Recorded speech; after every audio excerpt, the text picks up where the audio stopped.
আজও অনেকে কোরবানি করেছেন। সেই চামড়ায় বিক্রি হচ্ছে পাড়া মহল্লা আর পুরান ঢাকার পোস্তার আড়তগুলোতে। তবে দর গতকালের তুলনায় আরও কমেছে। প্রতিটি চামড়ার দাম নেমেছে 200 থেকে সর্বোচ্চ 600 টাকায়। সর্বোচ্চ 600, 650, 500, 300, 200, 100। 3টা গরুর চামড়া ওনারা 1000 টাকা দিল। চামড়ার মান ঠিক রাখতে সংগ্রহের 6 ঘন্টার মধ্যে লবণজাত করতে হয়। তবে চামড়া আসতে দেরি হওয়া আর সংক্রমণজনিত রোগের ঝুঁকি বেড়েছে। এতেই নষ্ট হতে পারে 20% মতো চামড়া। নতুন একটা সমস্যা তৈরি হয়েছে, সেটা হলো করোনা আর একটা লাম্পি পক্সের মতো চামড়াতে যখন আসবে, এটা অনেকখানি চামড়াতে যদি কেটে দেওয়া হয় ওই জায়গাটাকে, পুরো চামড়াটা কিন্তু নষ্ট হয়ে গেল।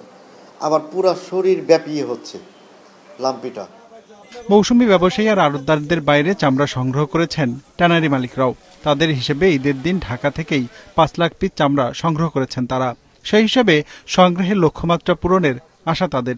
আমরা যেটা প্রথম থেকে বলে আসছি যে গরু, ছাগল, মহিষ, ভেড়া মিলিয়ে প্রায় 1 কোটি পিস আমরা সংগ্রহ করব। আমাদের লক্ষ্যমাত্রা ইনশাল্লাহ অর্জন হবে। বিকালে পুরান ঢাকার পোস্তা পরিদর্শনে গিয়ে বাণিজ্যমন্ত্রী বলেন, চামড়া শিল্পের শৃঙ্খলা আনতে জুলাইয়ের মধ্যে পূর্ণাঙ্গ পরিকল্পনা ঘোষণা করবে সরকার।